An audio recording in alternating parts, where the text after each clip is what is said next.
Hello, welcome back to A Course in Miracles. I'm Tomas, and we're going to talk about our own resistance today, quite a lot.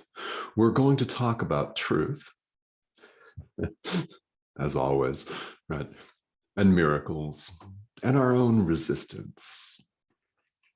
That's what we'll talk about today in conjunction with today's idea in the workbook for students is our own progress on the spiritual path, whatever your path actually looks like. So whether A Course in Miracles is your single spiritual practice or your main spiritual practice, or whether it's just something that you use to help you with your own journey, in whatever form that may take, right? It's a self-study course, again, so it's not required that you give up your current traditions if those are working for you. And there are plenty of people out there who use A Course in Miracles for just that, to shed some light on their path.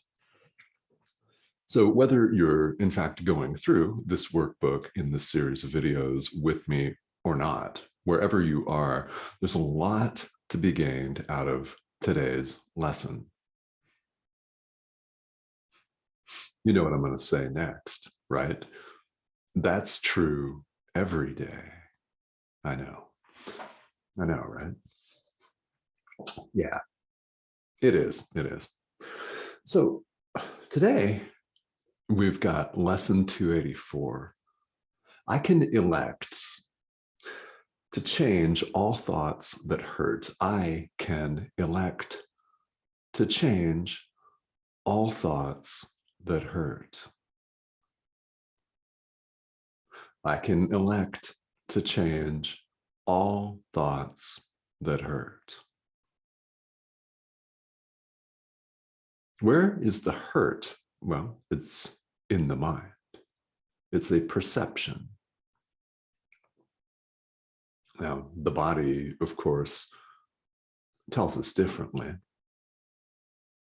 It assumes that harm can be done to it. We endow this communication mechanism, device, thing with a certain reality, which in truth, as we see on the spiritual path, it does not possess.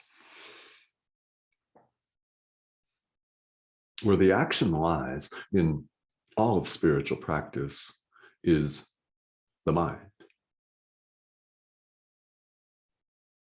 It's our perception. It's changing our perception. Reality is, in fact, beyond perception. It simply is. God simply is. That's what we all mean as spiritual teachers by saying reality is unchanged. You're perfect the way you are, because you are. We all are. However, we're awakening to that. We've fallen asleep. Liken it to a dream like you would have at night when you go to sleep. And then you wake up and you're flying, or you're drinking coffee with a bunch of strangers, or well, you might be having sex with a bunch of strangers, right? Or you're talking to someone that was your classmate in 4th grade about something very random. And then the next minute you're running. And then the next minute you're playing in a field full of flowers in bloom, right? It's random. Yet when you awaken from a dream at night, you realize no matter how loving or how beautiful or how fun or how terrifying the dream may have been, you realize, okay, that was a dream. Same with this. It's difficult to see in a dream at night that you're dreaming, isn't it? We take the images that we see as real. Same here. We've simply fallen asleep. We've elected to fall asleep. Yeah, the ego has trouble with that one. It's our choice. It has been our choice to fall asleep. The good part about this is we can choose to wake up. Choice belongs to each and every one of us right now in the present moment. That's the spiritual path. It comes down to right now. Are you choosing love? Are you choosing awakening? Are you choosing loving, forgiving thoughts? Are you choosing God? Are you choosing your light, your higher self? Yeah, that's the question, because you can elect to change all thoughts that hurt. Now, let's talk about the progression that we all go through on the spiritual path, because the commentary here on lesson 284 sequentially goes right through it for us. It's very helpful. I think you'll find this very, very helpful. Because loss, what we see as loss, is not loss when properly perceived. Why? Because everything is a dream. It's an illusion. It doesn't feel like it when you're in the dream, does it? When images can appear to hurt you, you can be run over by a truck. I don't know, right? You can stub your toe and be hurt. People can say things that you take exception to. The mail carrier could deliver a past due bill that throws you way out of equilibrium. And so many things go down. So many things go down in crazy world here out there. Loss is not loss when properly perceived. I'm reading the commentary verbatim here. Pain is impossible. Why? Who are you? There is no grief with any cause at all. Suffering of any kind is nothing but a dream. This is what the workbook goes on to say. Then it goes through the progression that we all go through. All right, let's take as a premise right now the idea suffering of any kind is but a dream, because it is but a dream.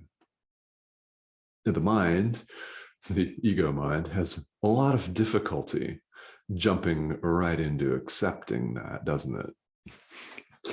It says, well, hell no, this is real. And it does. And everything that we've agreed is supposedly real here in the world backs that up. Backs that up with scientifically verifiable, empirically verifiable, supposedly, tangible, supposedly, proof. Provides us with all the proof that we want to see that this is real. What if you don't want to see that? What then? Yeah. Are you on that path? The progression is like this. Suffering of any kind is nothing but a dream. This is the truth. So we start out repeating it many times. Suffering of any kind is but a dream. Ideas leave not their source. I am not a body. I am free, for I am still as God created me. I am not a body. I am free, for I am still as God created me. There is no order of difficulty in miracles. There is no order of difficulty in miracles. See where I'm going with this? I repeat the same things over and over again. Why? Jesus repeats the same things over and over again. The author of A Course in Miracles, Jesus, who dictated this course, this material, this wonderful material, repeats himself. We all do. We do. We need to. This is why. Because the ego-clinging mind will not accept this on principle that all suffering is a dream or a choice that we've made. Doesn't want to rush right out and adopt that as its new belief, right? Because it means the end of the ego as it appears to exist. It's actually nothing to, but it seems so real because we've chosen it. We've chosen it. We've chosen to appear separated. We've chosen to feel separated. All of the shit that comes up in this world, right, is a result of a choice that has snowballed completely out of control, like the proverbial boulder rolling down a mountainside. It's picked up plenty of steam. However, we can elect to change that at any moment. So we have to repeat these statements many times. The next stage is we begin to, after a lot of repetition, who knows how much? I don't know. How much will it take for you? I don't know. I mean, I know how much it took for me, right? Everyone needs to repeat this as many times as they can and must on the path until you start to entertain some inkling that, hey, maybe there's something to this.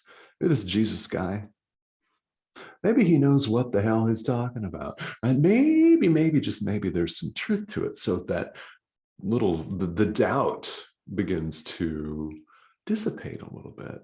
And you start to entertain the light. You start to entertain the truth with many reservations. Yeah. This is a place where a lot of us are on the spiritual path. This is where a number of us here in the world on the spiritual journey, again, whatever yours looks like for you, this is where a lot of us find ourselves, is beginning to entertain this idea that, yeah, God is, right? That suffering is but a dream. We're in the place where we're starting to accept it as true, and we realize there's something to it. We feel in our core, in our gut, that there's something to it. And perhaps the world is beginning to show us that, and lights are beginning to come on. But we want to keep some reservations. This is what the Course refers to as specialness. A lot of us are here is where we're not forgiving completely because we want to still demonize the opposition political party or our ex or our mother-in-law or something like that, right? Or a big country with a giant military that's invaded its neighbor. Today's March 3rd, 2022. You can go back in history and if you're watching this years from now, you'll know exactly what war I'm talking about. We want to, in the world, forgive some people, but not others. Yeah, no, can't have it that way. It's got to be total or not at all. This is what the idea for today means by with reservations. It means we're starting to entertain the truth of this, but we're not fully accepting of it, all right? That follows repeating the idea again and again and again until it begins to take hold in you. Yeah, then we consider it seriously, and we consider it seriously more, and we consider it seriously even more and more.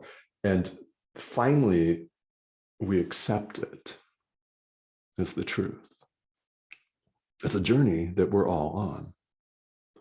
We categorically deny the idea that suffering is but a dream. And then we repeat the idea that you may choose to hasten this path by repeating it a lot, consciously, deliberately. That's what the workbook is for. I know, right? That's what meditation practice is for. Oh God, right? That's what devotionals are for. Prayer groups, yoga, going to church. That's what it's all for. Repetition. The more we repeat, the more we begin to entertain the idea is true with reservations. And then what happens is we begin to consider it even more seriously, more and more, until gradually we come to accept it as true. Spirituality is about this acceptance, and it appears to be a journey for us. How much time will this take? Well, I don't really know. All we have, each of us, is the present moment where we can choose love, where we can choose to entertain this idea to the point where we repeat it again and again and again, and it begins to take hold. And then we begin to realize that we can't have it both ways here. We can't keep some illusions and forgive the rest. It's got to be total. And then we hit a point where we want it to be total, because we recognize, after repeating another workbook idea, above all else, I want to see, I want the peace of God, I want the peace of God, I want the peace of God. Only when we hit that point, then we seriously consider these ideas more and more, up until the point where we accept them. We accept them as true. When you hit that point, you've got a vastly different experience going on. And if you've hit it, you'll know precisely what I'm talking about. This will serve as nothing more than a primer and a refresher for you. Right, yes, so be it. Even those of us that have been longtime course students could always stand to assume we know nothing, right? And approach the material every day with fresh eyes. That's what's known commonly as beginner's mind. That you may know the term from Zen Buddhism, Zen mind, beginner's mind, Suzuki Roshi. Yeah, that's what beginner's mind is dropping our pretense and assuming we know nothing. We're not going into the day or any situation assuming we've got all the answers. We agree with ourselves to see it again for the first time and learn. It presents itself differently, like watching a movie 50 times. If you're a Star Wars fan, how many times have you seen episode 4? If you're a Lord of the Rings fan, how many times have you seen Lord of the Rings? Yeah, those are just a couple of examples. Every time you do, you notice something else, or something hits you differently. Why? Because you're in a different place. This course is exactly like that. There are quite clearly a lot of reasons why this repetition is built in. And as we see in the progression of the commentary on today's idea, which talks about the process that we all go through, we see why, because we need it. So if you're watching this and if you're going through this workbook and you're thinking, well, that's so yesterday, that's so last year, I've already seen that idea. If you've got that petulant little voice going on in your head saying, hey, I've seen this already, show me something new. Well, have you taken to heart what you've supposedly seen already? And we have to ask ourselves that, don't we? We have to ask ourselves that because, well, maybe the answer, if we're really honest with ourselves, is no, I need to hear that again. That's happened to me so many times on the spiritual journey that, well, that's why I'm here teaching, because I've fallen asleep in meditation a lot. I've forgotten a lot. I mean, you think about anyone who holds themselves out as a teacher or an instructor in any field, they're there because they've fallen on their ass a bunch of times, right? Yeah. So I and anyone that's holding themselves out as a spiritual teacher is very much on this journey with you. How do I know we're on this journey together? There is no separation of any kind. Hey, add that to a repetition idea, a repetitive idea that's worth repeating again and again and again and again and again until you accept it as true. There is no separation of any kind, period. If this is the first time you're hearing it, won't be the last. And if you've heard this millions of times, still won't be the last, right? Yeah. So I hope that today's idea inspires you. I do. I hope that this inspires you to practice, to put these ideas into practice in your life, because as the commentary for lesson 284 tells us, there's a progression that we're going through. There's a disbelief, and there's a repetition, then there's a partial acceptance, then there's considering it more and more, then there's fully and finally accepting the truth, living it, being it, experiencing it, because you are the truth. Let's conclude with that one. You are the truth. So, happy awakening.